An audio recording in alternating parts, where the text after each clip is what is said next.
안녕하십니까. 행복한 아침 이재용입니다. 안녕하세요. 장예인입니다. 네, 오늘은 수요일이고요. 뉴스 몇 가지 챙겨보고 본격적으로 시작하도록 하겠습니다. 코로나19의 영향으로 어제 하루 전국 49개 학교가 등교 수업을 중단했습니다. 지역별로 광주광역시가 39곳으로 가장 많았고요. 광주광역시에서는 코로나19 확진 판정을 받은 20대 남성이 PC방에 장시간 머문 것으로 드러나서 해당 PC방 인근 학교의 등교 수업이 중단됐고, 중단한 해당 학교들은 24일, 그러니까 오늘은 등교 수업을 재개할 예정이라고 그럽니다. 경기도 가평의 가정집에서 불이 나서 일가족 3명이 숨지는 사건이 발생했습니다. 경찰은 화재 현장 인근에서 흉기를 들고 서성이는 숨진 부부의 차남을 유력한 용의자로 검거해 조사하고 있는데, 소방당국과 경찰은 차남이 가연성 물질로 불을 지른 정황을 잡고 방화 여부를 조사하고 정밀 감식하고 있고요. 범행 동기와 경위 등을 조사한 뒤에 구속영장을 신청할 방침이라고 그럽니다. 어제 서울의 충무로에서도 화재 사고가 있었습니다. 그래서 빌딩에서 근무하던 사람들이 대피하는 소동이 벌어졌는데, 소방 관계자는 불은 건물 2층 외벽에서 발생하고 건물 외벽에 있던 에어컨 실외기에서 발생한 것으로 추정된다, 이렇게 얘기하고 있고요. 다행히 부상당한 사람은 없다고 그럽니다. 네, 이어서 오늘 날씨 전해드리겠습니다. 오늘부터 본격적인 장마가 시작됐는데요. 현재 제주도에는 강풍주의보가, 또 서해안 지역을 중심으로는 호우주의보가 내려져 있습니다. 오늘 전국이 대체로 흐리겠고요. 비가 오는 곳이 많겠습니다. 가장 많은 양의 비가 예상되는 곳은 강원 북부와 제주 남부, 또 제주 산간 지역으로 120mm 이상의 호우가 쏟아지겠습니다. 서울 등 그 밖의 지역에서도 최고 80mm의 비가 예상됩니다. 비로 인해서 가시거리가 짧아지겠고요. 또 도로도 미끄러울 수 있는 만큼 교통안전에 각별히 주의하시기 바랍니다. 한편 비로 인해서 무더위는 한풀 꺾일 것으로 보입니다. 한낮 기온 30도 이하로 낮아지면서 어제보다는 더위를 견딜만 하겠는데요. 우선 오늘 아침 기온은 19도에서 23도, 전국의 한낮 기온은 21도에서 27도까지 오르겠습니다. 오늘은 6월 24일 수요일, 행복한 아침 지금 시작합니다.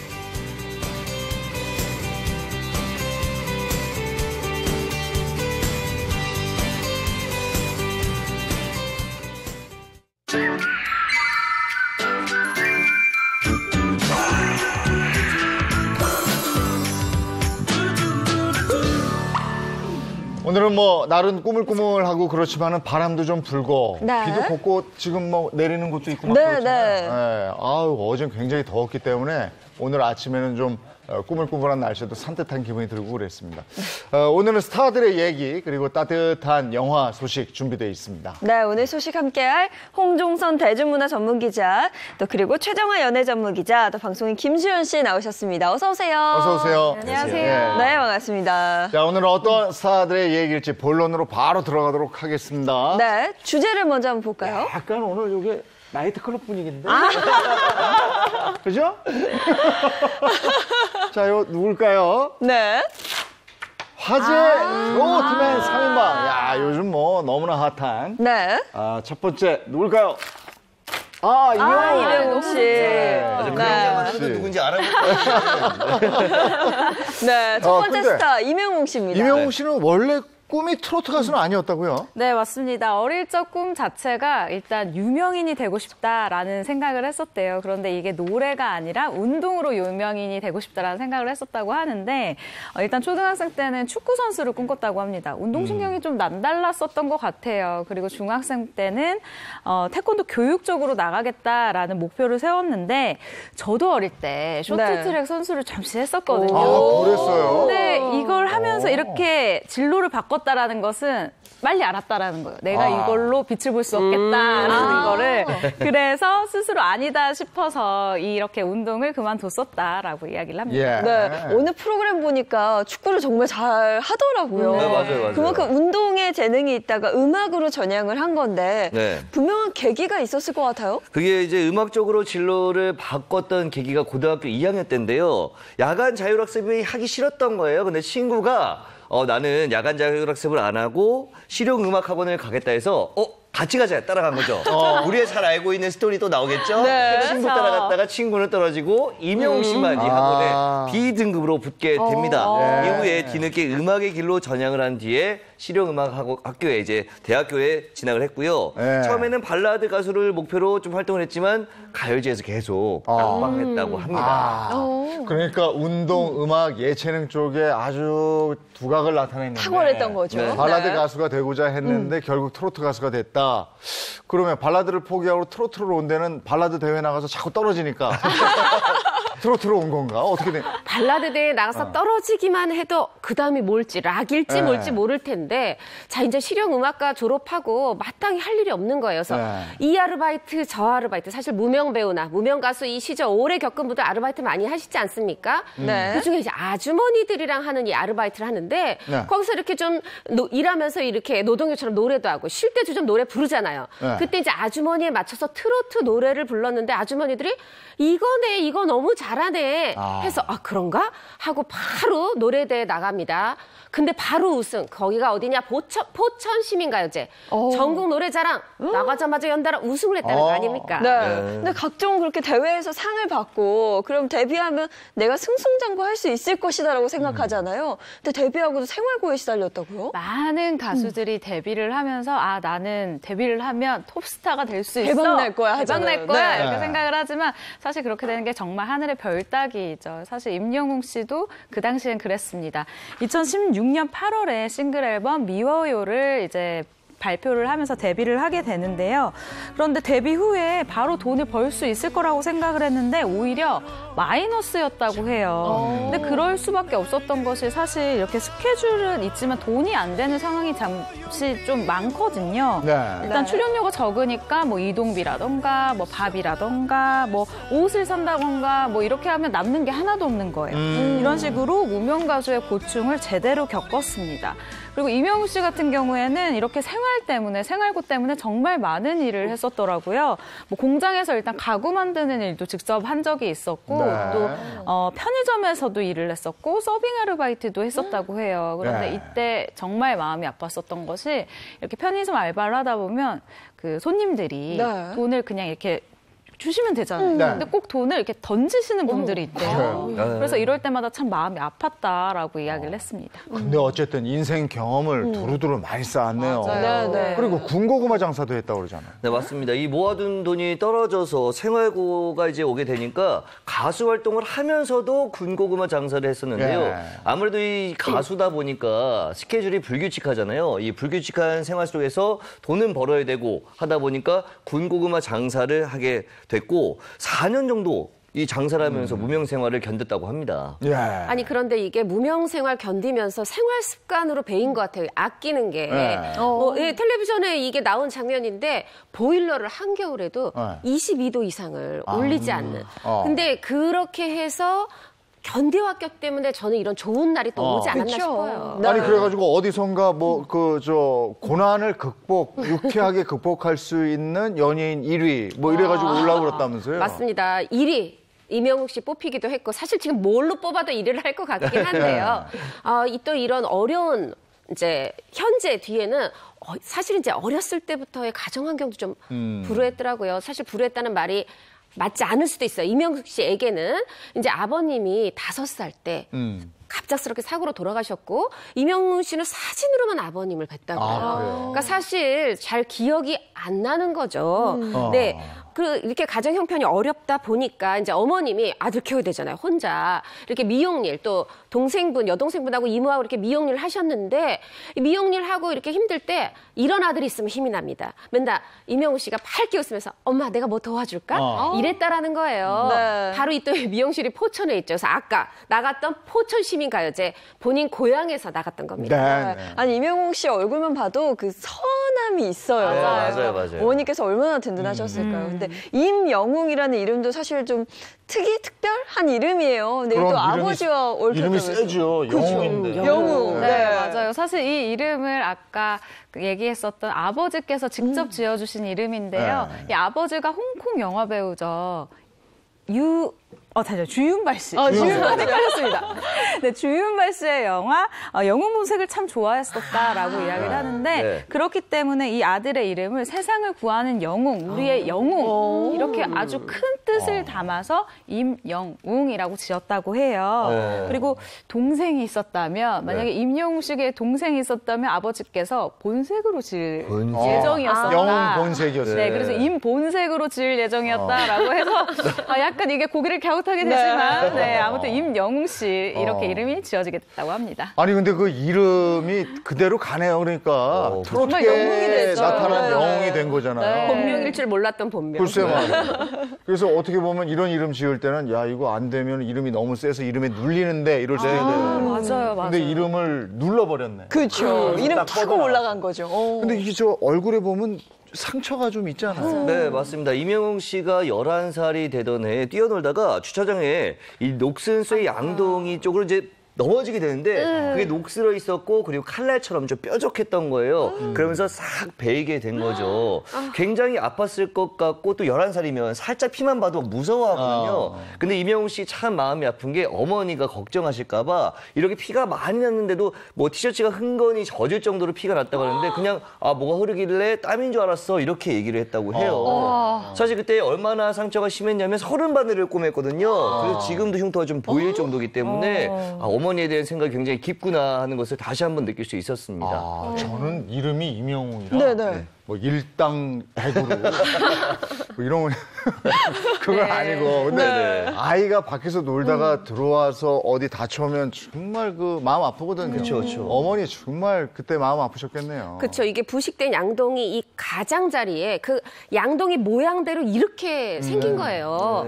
근데 이제 이것 때문에 그러니까 그 당시에도 만약에 30바늘로 꼬맸지만 예를 들면 그 뒤에 좀 더 성형외과 가서 이 흉터를 없애는 수술을 한다든가 뭔가 해야 되는데 형편이 어려우니까 거기까지는 못했던 거죠. 그래서 그대로 흉터로 남았는데 그러니까 사실 좀 아이들이 놀리고 했나 봅니다. 어느 날은 어머님이 밤에 보니까 임영웅 씨가 이 밝은 임영웅 씨가 눈가에 이렇게 눈물이 고여있더라는 거예요. 그래서 아유 어떡하면 좋아 하면서 약을 발라주는데 임영웅 씨가 이렇게 얘기합니다. 왜 이제 옛날에 그 신발들 좀 브랜드 신발들 있었잖아요. 이거 돈 주고 우리 형편이 어릴 때 사기 네. 힘든 이렇게 손으로 그리면서 엄마 여기 나 여기 브랜드 이 신발 맞아. 엄마 나 여기 그 있어 엄마 나 보조개 같지 않아? 나 괜찮아.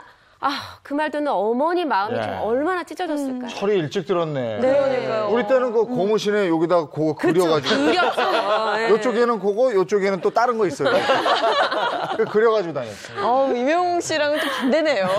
생겼어요, 근데. 아니 근데 임영웅 씨 같은 경우는 이제 오디션으로 되고 이렇게 인기 많아지면서 네. 이 흉터 수술 제한이 그렇게 또 많이 들어온대요. 네, 맞아요. 임영웅 씨 같은 경우에는 사실 지금도 웃을 때 한쪽에 조금 더 힘을 줘야 이게 좀 좌우 대칭이 맞다라고 해요. 왜냐면 임영웅 씨 이 흉터가 왼쪽 뺨에서부터 코 옆까지 좀 굉장히 길게 있는 편이거든요. 아무래도 얼굴 근육을 건드는 부분이기 때문에 조금 더 힘을 줘서 웃어야 되는 부분이 있는데 사실 이제 방송으로 이제 스타가 되고 나니까 성형외과에서 네. 협찬이 그렇게 많이 들어온다고 합니다. 흉터를 한번 지워보자라는 이런 이야기가 많이 들어오는 건데요. 임영웅 씨 이렇게 이야기를 합니다. 팬들이 저의 흉터마저도 좋아해 주셔서 당분간 수술은 하지 않을 것 같다라면서 거절을 하고 있는 상황이라고 해요. 글쎄 화면에서 보기에는 그렇게 저희가 보기에 불편하지 않고 네. 전에 저희 스튜디오에도 한번 나왔었잖아요. 네. 그때도 별로 뭐 몰랐거든. 그러니까 엄청 티가 날 정도는 아니에요. 메이크업도 다 하니까. 본인이 불편하지 않은 저 요새 메이크업이 아주 좋죠. 네. 요즘 뭐 바쁜데. 맞아요. 그리고 이 어머니를 생각하는 마음이 참 끔찍한 것 같아요. 네, 맞아요. 임영웅 씨 어머님께서 말씀을 하시기를 어렸을 때부터 임영웅 씨가 내가 엄마한테 뭐 해줄게 이거를 노트에다 꾹꾹 눌러서 수도 없이 많이 쓴 아들이라고 합니다. 예를 들면은 막 이렇게 걸어가다가 이쁜 집이 보이잖아요. 네. 그럼 내가 저 집 지어줄게. 이런 말을 계속해서 했다고 합니다. 어머니 기대에 어긋난 적이 없었고요. 늘 어머니를 웃게 만드는 그런 아들이었다고 합니다. 집안 살림에 보탬이 되려고 고등학교 때부터는 공장에서 아르바이트를 했었고요. 네. 그리고 전국 노래자랑 출전 당시에는 화장 도구 제조업을 일을 했었어요. 화장 도구 제조업. 진짜 여러 가지 일을 했네요. 퍼프라고 하죠. 퍼프 네. 만드는 일을 했다고 하더라고요. 예. 아니 정말 이런 아들이 있으면 고생이 기쁨이 될 것 같아요. 정말 이게 현실일까? 무슨 소설 속이나 나오는 그런 아들 같고 이러다 정말 나중에 위인전 나오겠어요. 아니 근데 진짜 소설 같은 일이 있었잖아요. 이번에 오디션 상금이 1억이었는데 이명호 씨가 가수로 데뷔하면서 노트를 썼다 그래요. 2020년 엄마 생신 때 1억을 드리고 싶다. 근데 그걸 또 이뤄내고 네. 또 어머니를 드리고 이런 모습이 진짜 뭐 영화 한 편 보는 것 같아요. 야, 이거 정말 효자예요. 네, 효자기도 하고 그 상금으로 그 출연했던 그 출연진, 심지어 본선 떨어진 네. 사람들한테까지 한 명 한 명 다 선물을 보냈는데 똑같은 선물 다 보낸 게 아니라 이렇게 평상시에 봤을 때 요 친구는 요걸 잘 쓰더라. 요거 필요할 것 같아 한 거 있잖아요. 섬세해요. 그거를 손으로 카드까지 다 써서 아이고. 보냈더라고요. 네. 근데 어려서 어머니하고 떨어져 살았던 적도 있다고 그러던데. 네, 맞습니다. 저희 초대석에 나와서 한번 이야기를 한 적이 있었는데 당시 영상 한번 보도록 하겠습니다. 자신이 기술이라도 배워서 좀 아들 먹여 살려야겠다 싶어서 저를 일단 큰 삼촌 댁에 한 2년 정도를 맡기셨어요. 그때 엄마랑 떨어져 살았는데 제가 아직도 기억나는 거는 그 조그만 유치원생이 네. 그 유치원 가방에 엄마 사진이 매달려 있었어요. 그 증명 사진이. 그 엄마의 얼굴이 아직도 기억이 나는데 유치원 가기 전에 그거 보면서 울고 갔다 와서 그거 보면서 울고 그렇게 이명우 씨 같은 경우는 초등학교 이제 입학을 할 때 어머니랑 함께 살기 시작했고요. 또 그때부터 지금까지 어머니께서 미용실을 혼자서 운영을 했다라고 합니다. 근데 그 미용실이 지금 문이 닫혀 있다고 들었는데. 네, 맞습니다. 어떻게 보면 굉장히 뭐 좋은 일로 닫았다라고 할 수가 있을 것 같은데요. 다름 아닌 임영웅 씨의 큰 인기 덕분입니다. 임영웅 씨의 팬들 그리고 너튜브에서 이제 뭐 개인 방송을 하는 사람들이 임영웅 씨가 화제가 되니까 그리고 임영웅 씨에 대한 팬심으로 그 가게에 찾아가기 시작하는 거예요. 미용실에. 그래서 어머니에게 뭔가 마이크를 들이대고 한마디라도 이제 멘트를 따려고 그리고 임영웅 씨에 대해서 물어보기 위해서 찾아가는 이 사람들이 너무너무 많았었다라는 것인데요. 이런 것들이 어떻게 보면 사실은 미용실 입장에서는 굉장히 심각한 영업방해가 될 수 있잖아요. 난 지금 친구 이제 사람들 머리를 말아주고 뭐 이게 응대를 해야 되는데 그렇다 보니까 또 마침 이 시기에 코로나19까지 겹쳐가지고 이 미용실을 결국 3월부터 지금까지 휴업을 결정하고 문을 닫은 상태다라고 이야기를 합니다. 네. 근데 그 가게 앞에 뭐 방명록 뒀다 이런 얘기도 있던데요. 네, 임영웅 씨 또 그 착한 마음이 어디서 왔겠어요. 어머님의 또 이 팬들에 대한 배려가 있으시더라고요. 이 가게 앞에 방명록을 뒀는데 이제 공책을 둔 거예요. 왔다 가는 사람 이름도 쓰고 뭐 메시지도 남기고. 근데 그게 그냥 금세 서너 권이 차서 공책을 계속 바꿔놔야 될 정도로 네. 그렇게 문전성시를 이루며 많은 분들이 발길을 하고 계시다고 합니다. 네. 그리고 거기에 김영옥 선생님이 네. 지난번에 그 영상 봤어요. 지난번에 저한테도 그러더라고요. 나 거기 갔었어. 근데 이렇게 좀 나이 드신 분들이 되게 좋아하시더라고요. 탤런트 김영옥 선생님도 네. 그렇고 이 김치 잘 담그시는 강순희 선생님도 아, 그래요? 정말로 임영옥 씨를 좋아해서 어떻게든 내 김치 한번 먹여보고 싶다. 너 무슨 광고하려는 거 아니다. 그냥 먹어만 달라. 강수희 선생님도 거기 갔었대요? 네. 야, 하여간 요즘은 정말 영웅 시대네. 맞아요. 그래요. 관광지 수준이고 말이죠, 거기가. 네, 요즘에 뭐 신조어도 많이 생기고 있어요. 이명웅 씨가 좀 머리를 덮고 있으면 더붕. 반만 올리면 반까누, 다 올리면 까누, 뭐 밤송이웅, 신조어도 생기고 있고 예능에 계속 나오고 있잖아요. 툭툭 터지는 예능감에 또 광고계의 블루칩으로 올라섰습니다. 지금 자동차, 가전, 의류, 화장품, 식품 벌써 다양한 브랜드의 광고 모델로 발탁이 되기도 했습니다. 네, 사실 임영웅 씨 같은 경우는 3월 달부터 지금까지 가장 그 달 가장 광고를 많이 찍은 스타이기도 하고요. 또 커피 광고 이야기를 안 할 수가 없는데 커피 광고야말로 정말 톱스타들만 찍는 그런 광고잖아요. 네. 근데 이것도 팬들이 만들어준 거예요. 임영웅 씨가 자주 먹는 커피가 있는데 이거를 팬들이 영웅 커피다라고 부르기 시작하면서 직접 모델 제의를 했대요, 팬들이. 이렇게 되면서 모델이 됐다라고 하고요. 임영웅 씨 덕분에 광고 광고 매출도 굉장히 많이 올랐습니다. 자동차 같은 경우는 60%가 판매율이 높아졌고 네. 정수기 같은 경우는 또 판매량이 50%나 올랐다고 해요. 자. 활동이 아주 뭐 대단하네요. 네. 임영웅 씨 노래 중에 그거 있죠. 이제 나만 믿어요. 네. 어머니는 이제 뭐 영웅이만 믿으면 돼. 영웅 시대인데요, 뭐. 영웅 시대. 그러네. 네, 이 화제의 트로트 3인방 네. 영웅 시대 임영웅 씨 만나봤고요. 두 번째 스타 한번 보겠습니다. 자, 영탁. 찐이네요, 찐이야. 영탁 씨 지난 1월 임영웅 씨와 함께 트로트 오디션 프로그램에 출전을 했죠. 네. 최종 순위 2위를 기록했습니다. 작곡에도 능한 실력파 트로트 가수인데요. 그런데 무명 생활이 무려 13년이었다고 합니다. 아니, 무명이 13년이면 네. 뭐 데뷔하고부터 지금까지 한 13년 동안 이름 없이 이렇게 지냈다는 거잖아요. 네. 네, 그 영탁 씨가 1983년생이에요. 그럼 만약에 13년 전이다. 그 2007년에 데뷔 맞긴 맞아요. 그때 노래 사랑한다 발표했습니다. 그런데 이 영탁 씨가 강조하는 게 있어요. 저 2005년부터 음악 활동했어요. 저 지금 15년 된 15년 차 가수입니다. 이걸 강조하는데 뭐 이게 선배 노릇하려고 한 게 아니라 그만큼 이제 본인의 그 음악의 첫 발부터를 다 기억하고 싶은 그런 건데요. 트로트 가수는 그럼 어떻게 됐느냐? 2016년에 트로트를 전향했어요. 그러니까 거의 만 10년 이상을 또 마찬가지로 다른 장르 음악, 발라드 하다가 트로트를 하게 됩니다. 무명도 무명인데 트로트 한 지 얼마 안 됐다는 것도 놀랍고 네.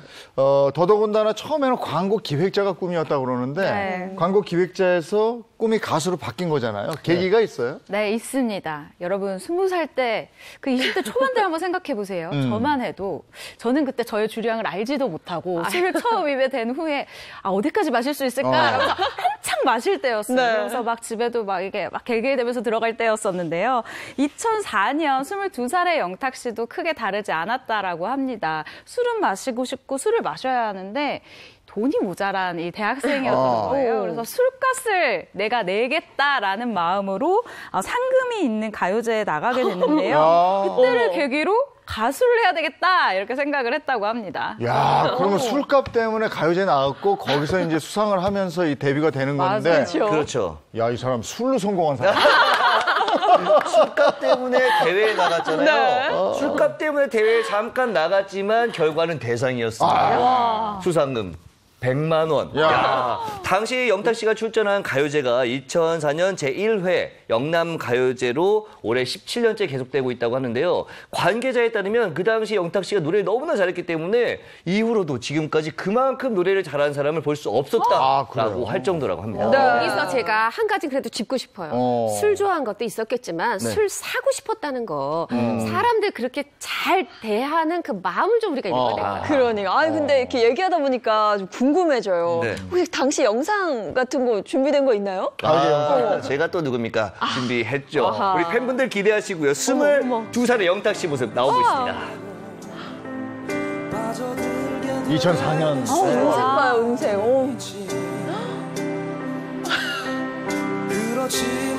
약간 표신 같기도 같아요. 하고요. 네. 아키우친 같기도 하고. 그때 유행했던 모든 아이템을 다 장착했어요. 그러네요. 헤어스타일부터. 그렇죠. 네. 근데 음색 좋네요. 성시경 같기도 하고요. 못 알아보겠어요. 어머.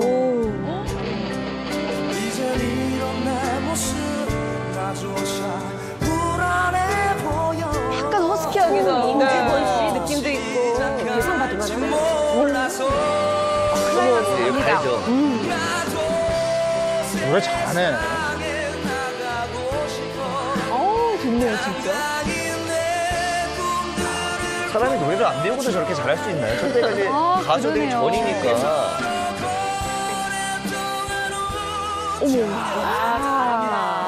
잘한다, 역시. 아니, 노래 실력도 노래 실력인데 네. 저 화면하고 이 사람하고를 자꾸 보게 되는데 저 사람이 이 사람이. 그러네요. 네.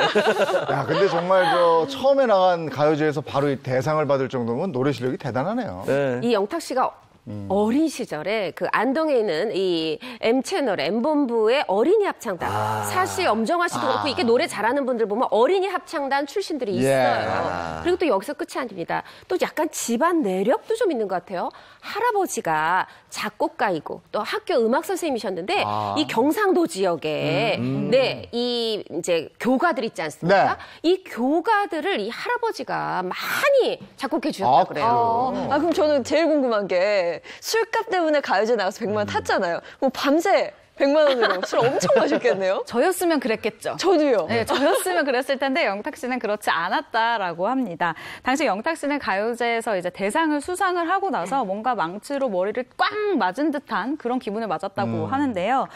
나는 광고를 할 사람이 아니라 나는 노래를 할 사람이다 이렇게 생각이 들었대요. 그래서 곧바로 상금 이 100만 원을 들고 학교에는 휴학계를 낸 후에 서울로 올라왔다라고 합니다. 영탁 씨 술 얘기하다 보니까 제가 기억 남는 게 저희 그때 초대석에 신인선 씨 나와서 그 오디션 결승 끝나고 다 같이 회식을 한번 했대요. 근데 아침 8시까지 남아있던 사람이 영탁 씨였다고. 그렇죠. 그 방송 관계자하고 같이 마셨다고. 네네. 완전 술 잘 마시는 거죠. 결단력도 있네요. 그 상금 들고 바로 또 서울에 오고. 그렇죠. 네, 실제로 영탁 씨가 술을 잘 마시기도 하고 술자리를 굉장히 좋아하는 편이라고 얘기를 해요. 그러면 그 돈을 가지고 와서 꼭 뭐 어떻게 데뷔했다는 거예요? 네, 데뷔는 2006년 3월에 인터넷 음악 방송국에서 주최한 신인 가수 선발대회에 나가게 되는데요. 당연히 결과는 대상이었습니다. 거기서 대상. 네, 그 선발대회에서 우승자에게 주어진 상이 다른 게 아니라 싱글 앨범을 발매해 주는 거였다고 하는데요. 이를 계기로 이듬해 2007년 3월에 싱글 사랑한다라는 곡으로 정식 데뷔를 하게 됐습니다. 네, 디지털 싱글 사랑한다. 지금 노래 나오고 있죠? 네네. 이게 사랑한다.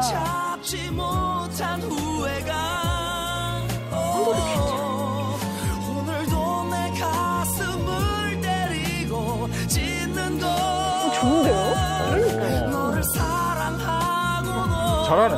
그러니까 트로트를 시작한 지는 4년밖에 안 됐다고 하고 발라드 가수로 지금 노래 들어봤지만 발라드 가수로 먼저 데뷔를 한 거예요. 네, 지금 저 노래 사랑한다가 2007년에 나온 앨범이거든요. 근데 이 아이유 씨도 그랬지만 이 처음에 좀 잘 안 풀리는 사람들이 있어요. 실력은 있지만 이 영탁 씨도 소속사를 무려 6번을 옮겼고 사실은 지금 솔로고 데뷔도 솔로였지만 중간에 그룹인 적이 팀을 결성한 게 3번 있었어요. 2009년에 엘클라스, 2011년에 제이심포니, 2014년에 박지 이렇게 우리가 이랬던 거 사실 잘 몰랐잖아요. 근데 제가 마침 또 이 2011년 제이심포니 당시에 이 소속사 대표, 매니저 하셨던 분을 제가 좀 알아서 그때 어땠어요? 아유 지금 배 아프겠다. 어떻게 지금 이런 가수를 왜 놓쳤어요? 했단 말이죠. 근데 그 매니저가 당시에 뭐 뮤직뱅크, 열린음악회, 뭐 하다못해 운동하는 드림팀 이런 출연까지 다 유열의 스케치북까지 출연을 했는데 이상하게 별로 반응이 없었다는 거예요. 그런데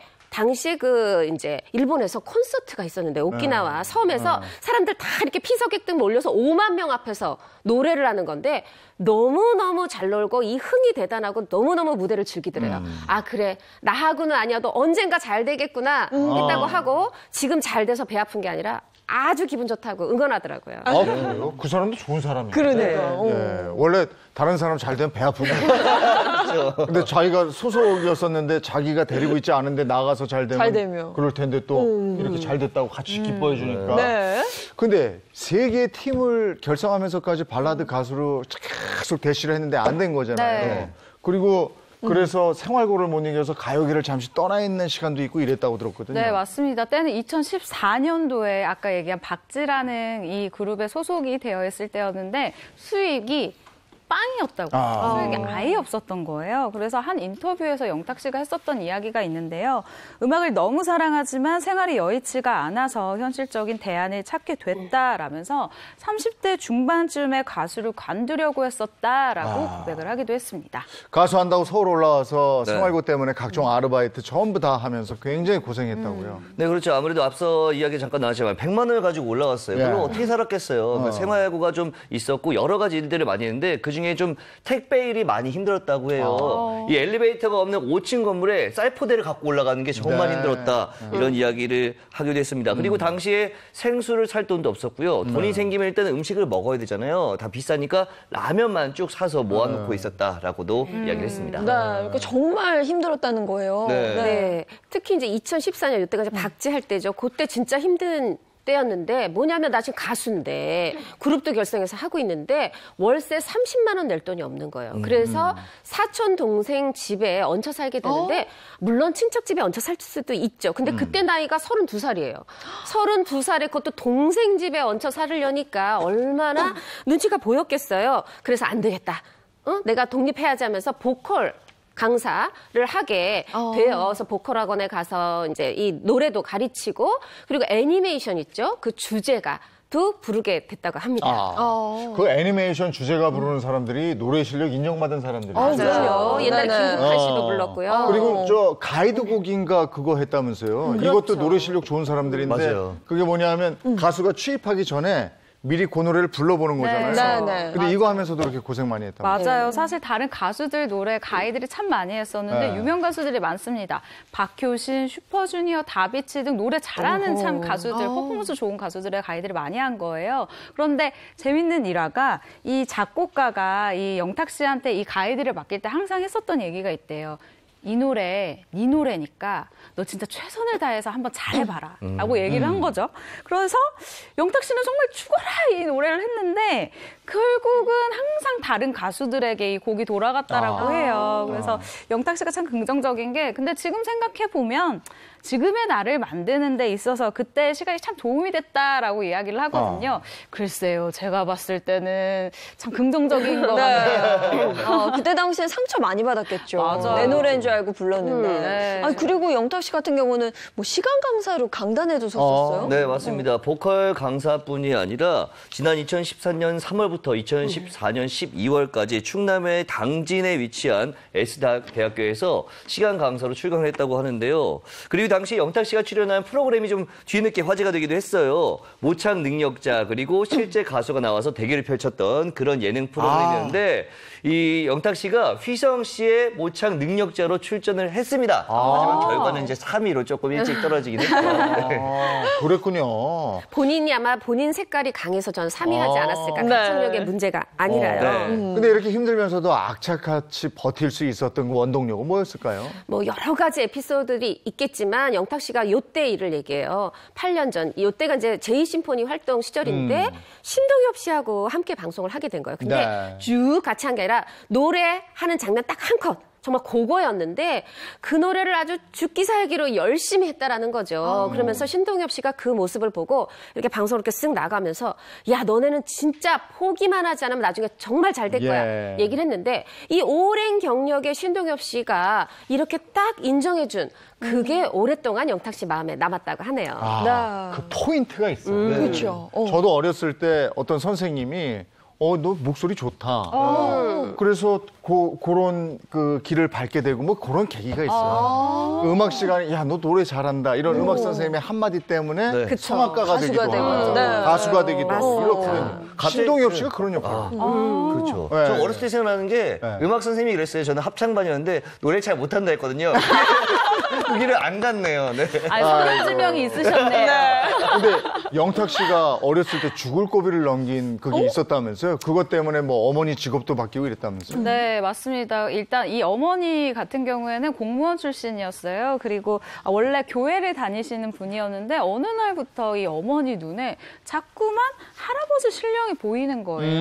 근데 아시겠지만 교회를 다니시는 분들 입장에서는 이렇게 뭔가 눈에 보이고 혹은 무속인을 찾아가는 게 보통 마음을 먹지 않으면 잘 가지 못하는 일이거든요. 네. 그런데 하루는 무속인을 찾아갔는데 무속인이 너무 진지하게 이런 얘기를 했다고 합니다. 신을 모시지 않으면 아들이 계속 다칠 거다. 이 어머니는 사실 그 얘기를 듣고 무슨 얘기를 하는 거야 라고 하면서 그냥 흘려들었다라고 해요. 그런데 얼마 후에 아들 영탁 씨가 정말로 크게 다치는 이런 사고가 발생한 거죠. 제가 이제 영탁 씨 고등학교 친구한테 요 얘기를 들었는데 고등학교 2학년 때예요. 이 집 3층 난간에서 떨어졌는데 발목이 정말 이건 뭐 부서졌다? 30조각 이상으로 이렇게. 그래서 지금 그럼 어떻게 걸어요? 철심을 수없이 박아서 근데 사실은 어쩌면 온전하게 못 걸을 수도 있다. 이렇게까지 얘기가 됐었는데 다행히 너무 잘 회복이 됐고 사실 어머니가 어느 아들 사랑하지 않는 부모님 없겠지만 이게 그냥 점쟁이가 뭐 아니면 뭐 무속인이 한마디 해서가 아니라 정말 아들이 다치다 보니까 집에 그렇게 법당을 차리시게 됐다고 하네요. 아니 그래서 결국 이제 무속인의 길을 걷게 된 거예요? 네, 그렇죠. 이 아들이 말씀하신 것처럼 심하게 다쳤잖아요. 그러니까 이야기를 들었고 심하게 다치니까 바로 다시 찾아가서 법당을 내가 차릴 테니 우리 아들 정말 완쾌하게 해달라. 이 정상적으로 생활하게 해달라 이렇게 빌었다고 하고요. 앞서 말씀하신 것처럼 부상이 너무 심해서 뭐 영탁 씨는 군대도 면제를 할 정도였다고 합니다. 근데 영탁 씨가 뭐 무명생활 좀 길었잖아요. 그 기간 동안 어머니는 뭐라고 하실지도 좀 궁금한데요. 네, 첫 앨범 내고 13년이고 음악 활동 시작하부터 15년이에요. 한 10년쯤 됐을 때 어머니가 야, 너 한 10년 했으면 이제 너 안 된다는 거 알지 않니? 그만해라 했는데 이때 또 이게 영탁 씨 어머니 얘기입니다. 신령님이 도와주세요. 야, 너네 아들 전 국민이 알아주는 가수 될 거니까 냅둬 해가지고 어머님이 아들의 가수 길을 꺾지 않으셨다고 하네요. 용하시네. 그러니까요. 어디예요? 그러면 트로트 가수로 전향한 계기는 뭐예요? 일단 영탁 씨 같은 경우는 작사, 작곡이 가능한 싱어송라이터인데 한 번은 이 트로트를 작곡을 했는데 이게 너무너무 재미가 있는 거예요. 그래서 내가 적성을 찾았다라고 이렇게 생각을 했다고 하고요. 그리고 확실하게 이렇게 좀 전환점이 된 것은 영탁 씨가 2016년도에 누나가 딱이야 이 노래를 발표를 합니다. 그런데 당시 트로트곡으로 이렇게 활동을 하면서 전국 각지 행사를 다니게 되는데 수입이 아예 없었던 이 발라더 시절, 그러니까 발라드를 부르던 가수 시절에 비해서 지금이 훨씬 더 유복하고 좀 행복한 거예요. 네. 그래서 이 길을 걸어야 되겠다라고 확실하게 생각을 했다고 합니다. 네, 저 이 노래 굉장히 좋아하는데 좋아하는 이유가 그 포인트 댄스가 있어요. 네가 왜 거기서 나와 이 부분 아시죠? 뒷목 탁 잡는 거. 맞아요. 이거 너무 좋아요. 매력적이죠. 네. 따라하잖아요. 맞아요. 네, 이 노래 또 재미있는 게 영탁 씨가 뭐 노래도 불렀지만 작사, 작곡을 직접 했고요. 영탁 씨의 실제 사연을 바탕으로 만든 노래라고 합니다. 영탁 씨 여자친구가 있었는데요. 하루는 영탁 씨 여자친구가 나 이제 잘게 하고 들어갔는데 사당동에 술집에서 나오는 것을 본 거예요. 야, 네가 왜 거기서 나와? 이목을 잡은 거죠. 그 사연으로 노래를 만들었다고 합니다. 아이고, 그렇게 해서 지금 뭐 광고에서 뭐 TV 드라마까지 안 나오는 데가 없어요. 다 나와요. 예. 거기다가 광고에 접수하면 이제 이게 어떻게 보면 스타 입증인데 당연히 또 광고. 이 노래 불렀었잖아요. 막걸리. 그래서 막걸리 모델 됐고 아니 여기 막걸리 하루 매출이 150만 원이었는데 이 공장 회사 하루 1,500만 원 10배가 됐다고 합니다. 그 영탁 씨 하면 막걸리 한 잔이라는 노래 사실 기억나거든요. 예. 영탁 씨는 참 술하고 관련이 있네요. 네, 영탁 씨 막걸리 광고 외에도 정말 톱스타들만 찍는다는 아파트 광고, 뭐 홍삼 광고, 쑥칩류, 아이스크림 광고 등 정말 뭐 광고를 휩쓸고 있는 상황인데요. 드라마 특별 출연까지 했는데 뭐 최근에 나의 꿈은 뭐 영화 배우가 되는 것이다라고 이야기를 또 최근에 했더라고요. 네, 활발한 활동을 기대하게 됩니다. 예. 아까도 얘기했듯이 그렇게 인성 좋기로도 소문나고 말이죠. 네, 맞습니다. 사실 효심도 굉장히 깊은 스타예요. 그래서 지난 2018년도에 아버지가 뇌경색으로 쓰러졌을 때도 사실 이 병원비가 만만치가 않잖아요. 그런데 그동안 모아뒀었던 돈, 행사로 모아뒀었던 돈을 모두 다 아버지 병원비로 다 넣어놨었던 그런 상황입니다.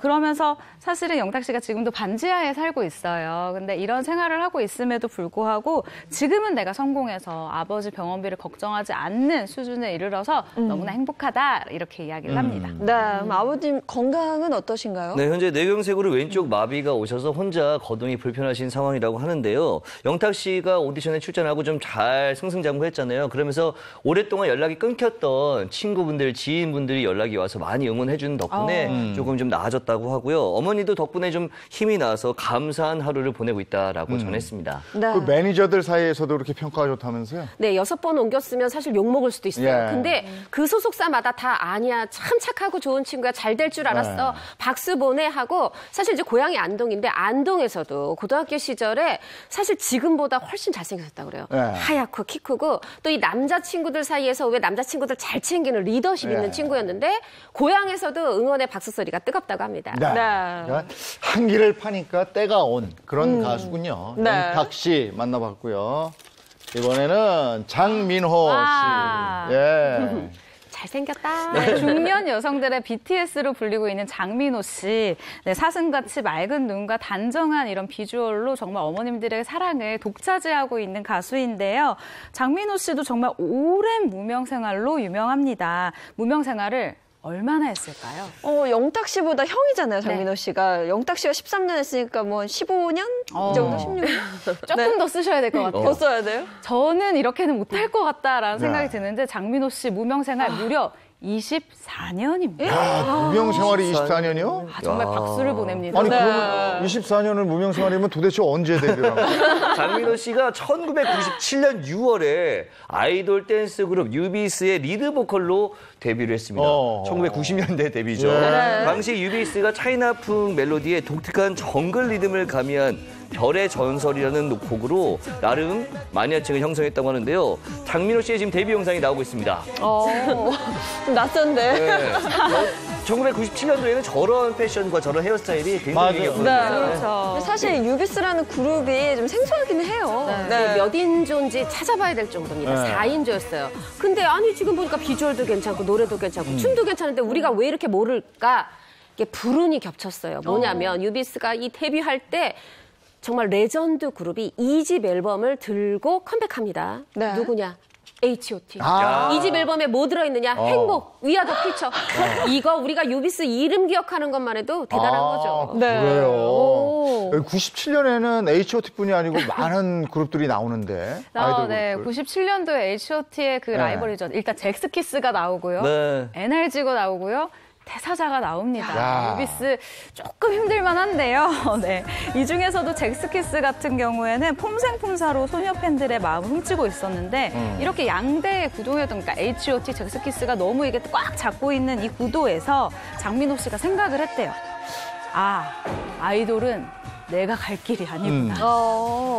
그러면 결국 그 쟁쟁한 아이돌 그룹들에 밀려서 유비스가 해체를 하게 되나요? 네, 일단은 처음에 좀 절치부심한 거예요. 더 잘해야지. 근데 행사 다니면서 2집 준비를 해서 발표를 하게 되는데요. 1997년 11월에 IMF 외환 위기를 맞이하면서 해체를 하게 됐습니다. 그리고 장민호 씨가 밝히기로는 소속사 관계자들에게 폭행을 당하면서 문제가 돼서 가슴 아프게 해체가 됐다. 너무 서러웠다라고 이야기를 했습니다. 이건 무슨 얘기예요? 소속사 관계자들한테 폭행을 당하다니요? 뭐 장민호 씨가 거짓말을 할 리도 없지만 아니 24년이나 무명을 버틴 사람이 조금 초반에 이거 아니야 포기하지도 않았을 거예요.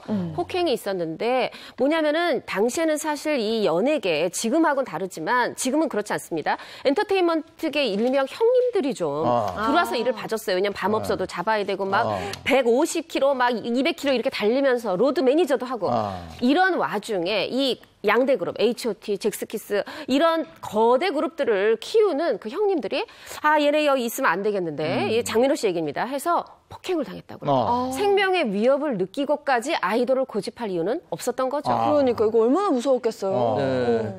굉장히 뭐 무섭기도 했고 또 이 공포스러웠고 이 정강이를 뭐 발로 구두발로 차이는 건 일도 아니고 굉장히 많이 맞았다고 합니다.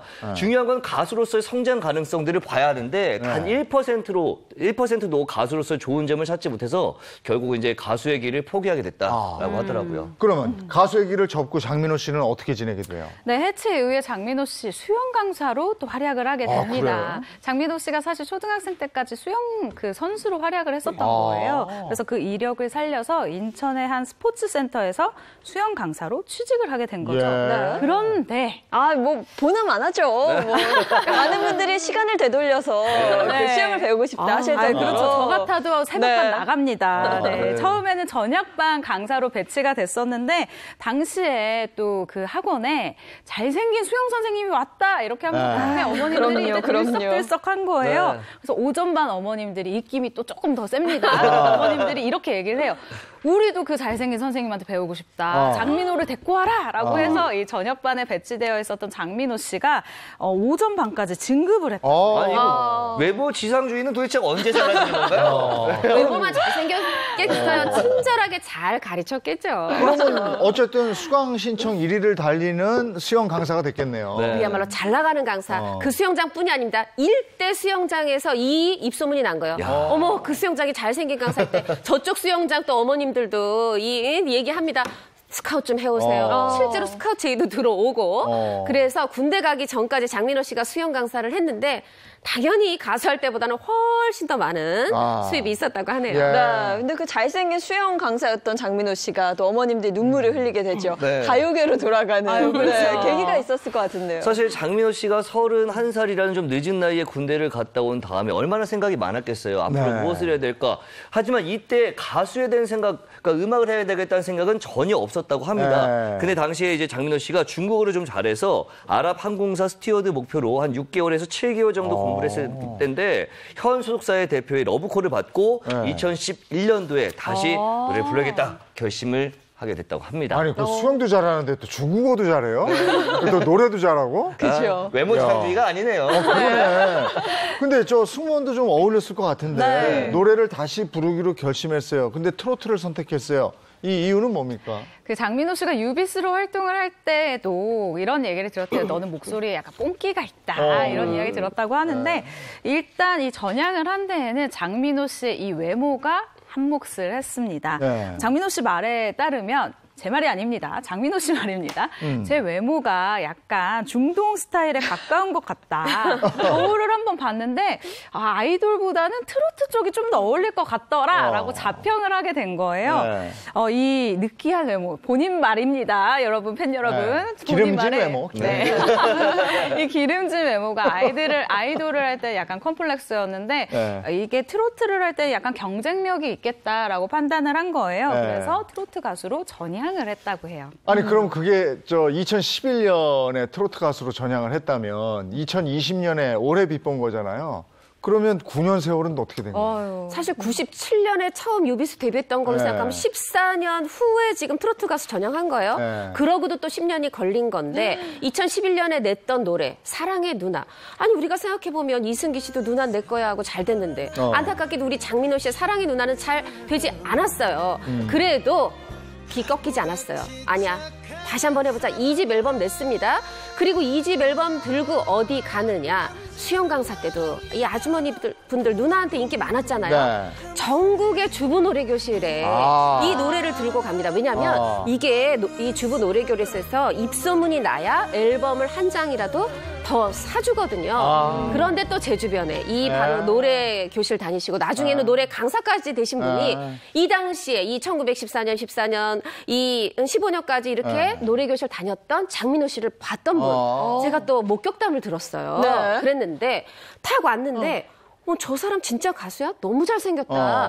정말 약간 정우성 생각나는 외모더라는 거죠. 근데 노래를 하는데 노래도 잘해. 근데 그거보다 이 무대가 정말 어머 너무 좁아. 더 넓혀주고 싶다는 만큼 와서 정말 땀이 쫑 나도록 무대 장악력도 있네. 뒤에 셔츠가 다 적도록 그렇게 열심히 노래를 하더라는 거예요. 그래서 엄통령? 엄마들의 대통령 그렇죠. 부른다면서요? 그래서 네. 이 친구 정말 언젠가 잘 될 거야 그렇게 네. 생각을 했는데 그때 이 생각을 했대요. 아니 왜 또 이렇게 처음에 신인 가수들 오면 네. 주부교실이어도 무대를 장악하지 못하잖아요. 너무 잘해서 프로 가수 온 거 아니야? 했을 정도였다고 합니다. 뭐 프로 가수는 프로 가수. 네. 그리고 당시 인기를 끌었던 비법이 또 하나 있는데요. 바로 팬들의 조언입니다. 팬들이 뭐라고 했는지 궁금하지 않으세요? 뭐라고 했습니다. 그 당시에 이랬던 거죠. 팬들은 집에 없는 새로운 것들을 원한다. 즉, 이 장민호 씨가 당시에 수염을 좀 기르고 이렇게 좀 터프한 이미지로 나갔었는데 그런 모습보다는 좀 더 신사적인 그런 모습. 그래서 수염을 깎고 머리를 이래파로 정갈하게 한 다음에 신사적인 모습으로 도전했더니 이제 반응이 슬슬 오기 시작한 거죠. 그럼 그렇게 해서 트로트 오디션 프로그램은 어떻게 해서 나가게 된 거예요? 일단 임영웅 씨, 영탁 씨에게 장민호 씨가 이런 얘기를 했대요. 나 저 프로그램에 절대 안 나가. 장담을 했대요. 그런데 역설적이게도 이 두 분 때문에 나가게 됐다라고 합니다. 일단 이렇게 얘기를 하는데 임영웅이랑 영탁이 송가인처럼 되면 내가 그 꼴을 못 볼 것 같다. 이렇게 얘기를 하면서 내가 안 되는 건 상관없는데 니들만 잘 되는 거 내가 못 보겠다라고 해서 결국은 이 오디션에 나갔었다라고 해요. 워낙 친하니까 또 이런 얘기 할 수 있는 거죠. 무명 생활로 네. 서로 트로트에서 버티다 보면 서로 이미 여기 프로그램 나가기 전에 이미 알고 친하죠. 네. 자, 그러면서 이제 두 사람이 친해지게 됐고요. 그러면서 최근에 영탁 씨가 작사, 작곡한 노래가 또 굉장히 이슈예요. 네, 맞습니다. 노래 제목이 일십 안 일십이에요. 네번 제목도 재밌죠. 아, 이게 뭐 일시로 일신 이걸 이렇게 한 건가? 네, 뭐 아니, 읽고 우리가 이제 씹는다. 방송용은 아니지만 씹는다 해서 읽고 씹는데서 일십 답하지 않는 거죠. 그리고 안 안 일십. 읽고 씹는다. 안 일십. 요게 노래 제목인데 내가 또 넘어갔구나. 일시로 일신. 근데 트렌드를 정말 알고 일상생활에서 뽑아냈잖아요. 쉽게. 네. 네가 왜 거기서 나와. 그렇죠. 네. 일십 안 일십. 이 노래 굉장히 재밌어요. 네. 이 노래도 한번 살짝 들어볼 수 있을까요? 일십, 안 일십?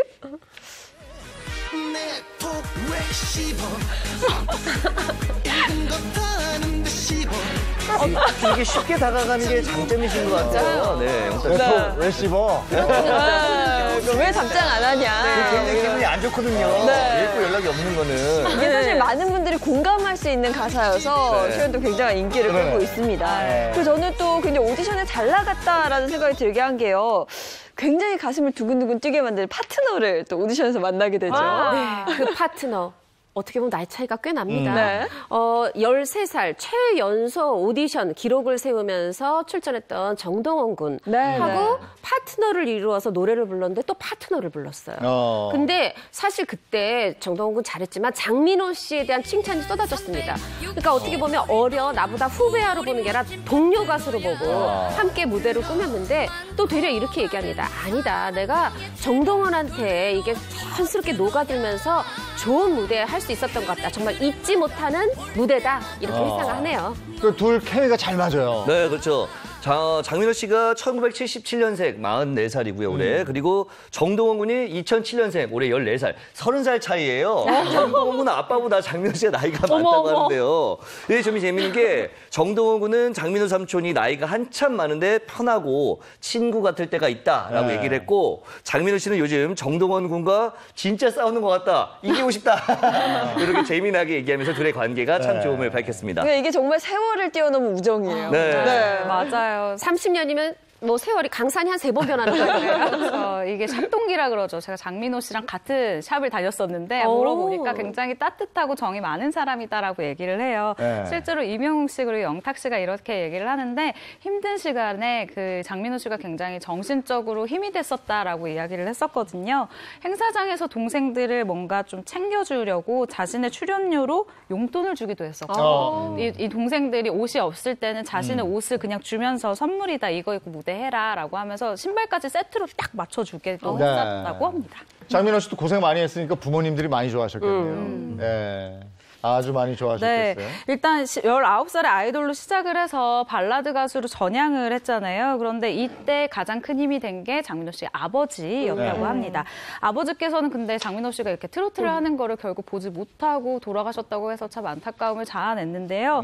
아버지를 잃은 후에 정신적인 이 충격이 너무 컸다면서 지금도 사실 어머니를 잃을까 봐 굉장히 노심초사하고 있다. 시간이 이대로 멈췄으면 좋겠다라고 이야기를 하기도 했습니다. 네. 어쨌든 생활에도 변화가 많을 거고요. 사실 24년 동안 적금 통장, 적금 한 번 들 수가 없는 거죠. 수입이 없으니까 월세 20만 원, 보증금도 20만 원 집에 살았다고 해요. 근데 최근에 새집 공개됐습니다. 와, 좋아요. 어느 평수인지는 몰라서 대략 시세가 그 아파트가 뭐 5억 원에서 11억 원이라 하는데 돈이 중요한 게 아니죠. 이제 월세 안 내고 이사도 안 가고 계속 그 집에 살 수 있습니다. 그리고 장민호 씨가 그동안 뭐 핸드폰 요금을 낼 수 없을 정도로 좀 힘들었고 또 꿈을 향해 달려가느라서 뭐 연애를 생각할 수도 없었지만 이제는 결혼에 대한 생각이 든다라고 말씀하셨습니다. 연애 반댈세. 네. 화제의 트로트맨 3인방 임영웅, 영탁, 장민호 씨에 대해서 알아봤습니다. 네. 황준선 연예 전문 기자였습니다. 고맙습니다. 고맙습니다. 네, 이어서 금주의 박스오피스 순위 살펴보도록 하겠습니다. 5위는요, 위대한 쇼맨, 4위 침입자, 3위 사라진 시간, 2위 온워드 단 하루의 기적, 그리고 1위는 결백이 차지했습니다. 네, 오늘 문화 소식 배우 김서지 씨입니다. 어서 오세요. 안녕하세요. 네, 반갑습니다. 영화 사라진 시간이 순위에 새롭게 진입을 했는데요. 이 영화는 또 조진웅 씨가 노게런티로 출연해서 또 화제가 됐어요. 네, 그렇습니다. 이 영화 지금까지 본 적 없는 리셋 무비를 표방하고 있는데요. 사실 조진웅 씨 하면은 또 충무로를 대표하는 정말 연기파 배우 아닐까요? 이 조진웅 씨가 노게런티로 출연을 했다라는 것은 이 영화 자체가 굉장히 좀 시나리오 자체가 마음에 들었다라는 의미로 해석이 가능한데요. 조진웅 씨 같은 경우는 이 영화 출연 제안을 받은 지 정말 단 하루 만에 결정을 했다고 합니다. 동료 배우에서 감독, 그러니까 이 영화의 그 감독이 정진영 씨예요. 예. 정진영 씨가 감독 데뷔를 한 작품인데 배우와 감독으로 만나게 돼서 굉장히 돈독하게 지내면서 영화를 찍었다라고 하고요. 또 이 영화가 굉장히 저예산 영화예요. 그래서 이 사라진 시간이라는 영화에 힘을 실어주기 위해서 노게런티로 출연을 결심했다고 합니다. 예, 뭐 하루아침에 인생이 바뀐 뭐 그런 내용이라고 들었는데 정확한 내용은 뭡니까? 네, 의문의 화재 사건을 수사하던 형사가 자신이 믿었던 모든 것이 사라지는 충격적인 상황과 마주하면서 자신의 삶을 찾아 나서는 이야기를 담은 영화입니다. 바로 형사 역이 조진웅 씨인데요. 열연을 펼치며 관객들에게 강렬한 인상을 남기고 있다는 평가를 받고 있습니다.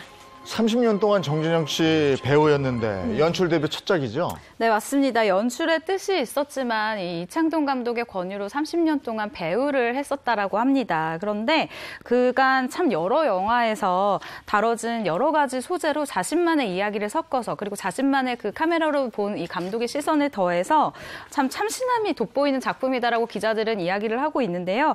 30년차 배우의 관록이 엿보이는 그런 팩이 있는 영화입니다. 네, 알겠습니다. 새롭게 이제 신인 감독으로 데뷔를 한 만큼 좀 영화 기대를 해보도록 네. 하겠고요. 이어서 다음 영화도 한번 만나보겠습니다. 황정민, 이정재 씨가 주연했어요? 네, 그렇습니다. 믿고 보는 두 배우 황정민, 이정재의 만남으로도 바로 화제가 되고 있는 그런 영화인데요. 영화 다만 악에서 구하소서입니다. 영화 신세계 이후 7년 만에 재회로 더 큰 화제를 모으고 있습니다. 아니, 황정민 씨랑 이정재 씨 만났으면 이거 무조건 봐야 되는 봐야죠. 영화. 봐야죠. 신세계. 네, 영화관으로 들어와. 들어와. 네. 그렇죠? 그럼 이제 다만 악에서 구하소서 이 영화 내용도 좀 궁금해요. 네, 다만 악에서 구하소서는 새로운 사건에 휘말리게 되는 남자와 그를 쫓는 무자비한 추격자의 처절한 추격과 사투를 그린 추격 액션 영화입니다. 예. 웰메이드 제작진이 함께해서 스타일리시한 추격 액션 영화의 탄생을 예고하고 있습니다. 등급 확정됐어요? 청소년 관람 불가 등급 얘기가 있었는데. 네, 맞습니다. 일단 당초 그 영상물 등급위원회에서는 이 폭력성 그리고 공포 수위가 높다라는 이유로 이 영화의 등급을 청소년 관람 불가로 지정을 했었는데요. 영화사 측에서는 일단 조금 더 그 내용을 수정을 하더라도 등급을 낮추는 편이 관객을 많이 불러일으킬 수 있다라고 판단을 한 것 같아요. 그래서 현재는 그 50초 남짓한 분량을 삭제를 하고 15세 등급으로 조정이 된 상태입니다. 그렇군요. 예, 네. 오늘 영화 소식 여기까지 하겠습니다. 고맙습니다. 고맙습니다. 여러분 자동차 고르실 때 뭐부터 보십니까? 뭐 색상이라든지 뭐 모델이라든지 다 보겠지만 연비 신경 쓰이죠? 네, 연비 중요하죠. 그런데 연비뿐만 아니라요. 환경의 승차감까지 잡은 자동차가 있다고 합니다. 이 전기 자동차, 과연 전기 자동차에는 어떤 기술이 쓰이는지 화면으로 함께 하시죠. 공해 걱정, 교통체증 걱정. 이제는 모두 안녕입니다. 도로 위의 모든 걱정을 한 방에 해결하는 신기술, 전기 자동차가 발전하고 있기 때문인데요. 5년 후에는 하늘을 나는 자동차도 등장한다는데요. 그 핵심 기술은 무엇인지 알아봤습니다. 과연 전기차는 어떤 장점이 있을까? 전기차를 직접 보는 두 분을 만나봤는데요. 겉모양은 일반 자동차랑 비슷하지만 주유구 대신 전기 충전 코드 그리고 일렉트릭 비히클 EV 마크가 달려 있습니다. 달릴 때는 과연 어떤 차이가 있나 봤는데요. 전기차니까 배기가스도 적고 무엇보다 조용한 게 특징이더라고요. 확실히 이제 기대했던 것처럼 이제 내연차보다 소음도 적고 전기차 충전했을 때 충전 비용도 기름값 대비 적고 여러모로 참 좋은 녀석인 것 같아요. 전기차의 매력 두 번째는 바로 경제적인 면인데요. 차량을 처음 살 때 최대 1,000만 원 지원, 거기다 소비세와 취득세 감면에 공영주차장 할인, 통행료 할인, 혜택이 정말 많죠. 무엇보다도 가장 중요한 건 연료비일 텐데요. 과연 일반 차보다 얼마나 저렴할까요? 이제 내연기관으로 운영할 때 100만 원이 들었다고 하면은 뭐 한 지금은 그의 절반 정도, 한 50만 원 정도 그 정도로 생각이 됩니다. 하지만 단점도 있습니다. 아직은 충전소가 적고 충전 시간도 30분 정도 걸리고요. 주행거리도 길지 않은 편이라는데요. 만초 충전했을 때 금액은 한 10,000원에서 10,000원, 15,000원 초반대 생각하시면 되시고요. 한 480km 정도 가니까 괜찮다 생각하시면 돼요. 하지만 이런 단점에도 불구하고 전기차는 승용차에서 화물차로까지 그 영역을 확대하고 있는데요. 저렇게 작아도 엄연히 화물차 맞습니다. 일반 자동차는 엔진이 핵심 기술이라고 할 수 있는데요. 이것이 바로 전기차의 엔진에 해당하는 부분, 즉 전기차의 핵심 기술입니다. 이게 어떤 작업입니까? 네, 지금 전기차 배터리를 조립하고 있는 공정이 되겠습니다. 한 번 충전해서 얼마를 달릴 수 있느냐가 관건인데요. 저희 차 같은 경우에는 한 번 충전하는데 약 800원 정도가 들어갑니다. 800원 충전해서 80km를 운행한다고 보시면 되겠습니다. 장거리보다는 단거리 도심 운행에 맞게 개발된 전기 화물차. 그렇다면 장거리 운행은 불가능한 걸까요? 방법이 있습니다. 전기차의 성능은 배터리입니다. 초소형 전기차는 배터리 중량이 굉장히 중요한데 가벼운 중량에서 많은 거리를 갈 수 있는 성능 좋은 배터리가 개발되었으면 좋겠습니다. 전기차의 실용화와 대중화가 배터리에 달려있는 만큼 배터리 시장도 날로 커지고 있는데요. 누가 더 안전하고 오래가는 배터리를 만드느냐가 세계 시장을 석권하는 키포인트인 거죠. 바로 이 회사도 그런 연구를 하는 곳 중 하나인데요. 그런데 전기자동차는 어쩌고 드론만 날리고 계신 걸까요? 네, 지금 저희가 하고 있는 테스트는 기존에 탑재되어 있는 22,000mAh의 배터리를 저희가 실리콘 음극재를 적용해서 32,000mAh의 배터리를 적용했습니다. 30분 정도 비행을 하는데요. 기존 배터리를 탑재하면 저희 배터리를 탑재했을 때 한 50분 정도 비행하는 걸 확인했습니다. 이 실리콘 음극재를 적용해서 배터리를 만들게 되면 사용 시간이 늘어나게 됩니다. 이 실리콘 음극재는 그람당 3,500 정도의 용량을 냅니다. 그러다 보니까 같은 크기 배터리를 만들었을 때 용량이 1.5배 정도 향상할 수 있습니다. 배터리는 리튬 이온이 양극과 음극을 오가며 전기를 생산하는 동안 충전과 방전이 이루어지는데요. 이렇게 충전과 방전이 잘 유지되도록 역할을 하는 것이 음극재에 들어가는 흑연입니다. 그동안은 배터리 성능을 높이기 위해서 양극에 들어가는 재료만 고민했는데요. 이제는 음극에 들어가는 재료 쪽으로 연구가 진행되는 중입니다. 최근에 양극재 개발이 이제 기술적 한계에 부딪혔고, 그래서 이제 음극재 개발에 이제 눈을 돌리기 시작했습니다. 일부 대기업에서도 사용을 하고 있지만 4% 이상은 첨가를 하지 못하고 있습니다. 그런데 이번에 저희는 13%까지 첨가를 해서 기존 음극재 대비 200% 정도의 용량을 구현하고 있습니다. 음극에 실리콘을 넣으면 전기 용량이 커지지만 흑연만 쓸 때보다 안정적으로 오래 쓸 수 없기 때문에 실리콘과 흑연의 적정 비율을 찾는 것이 중요합니다. 이런 식으로 한 번 충전해서 오래오래 쓸 수 있는 배터리가 개발된다면 오토바이, 자동차뿐 아니라 가전제품도 공장기계도 전기 코드 없이 자유롭게 쓸 수 있게 되는 거겠죠? 저희가 이번에 개발한 고용량 배터리는 선박용 ESS 시장, 태양광 ESS 시장, 그다음에 전기자동차 시장, 휴대폰 시장 모든 분야에 진출이 가능합니다. 앞으로 이런 고용량 배터리 시장을 이끌어 나갈 수 있는 선두주자가 되도록 노력하고 있습니다. 힘 좋고 오래가고 안전한 배터리가 만들어져 더 많은 사람들이 전기자동차를 타는 그날이 왔으면 좋겠네요. 오늘은 뭐 날씨는 호불호가 있겠습니다만 그래도 더웠기 때문에 더위를 한풀 꺾어주는 이런 날씨 뭐 한 번쯤 괜찮은 것 같아요. 네, 그래도 오늘 외출하실 때는 작은 우산 하나 꼭 챙겨 나가시는 게 좋겠고요. 저희는 내일 아침 8시 더 알찬 내용으로 돌아오겠습니다. 행복한 아침, 행복한 하루 되십시오. 고맙습니다. 고맙습니다.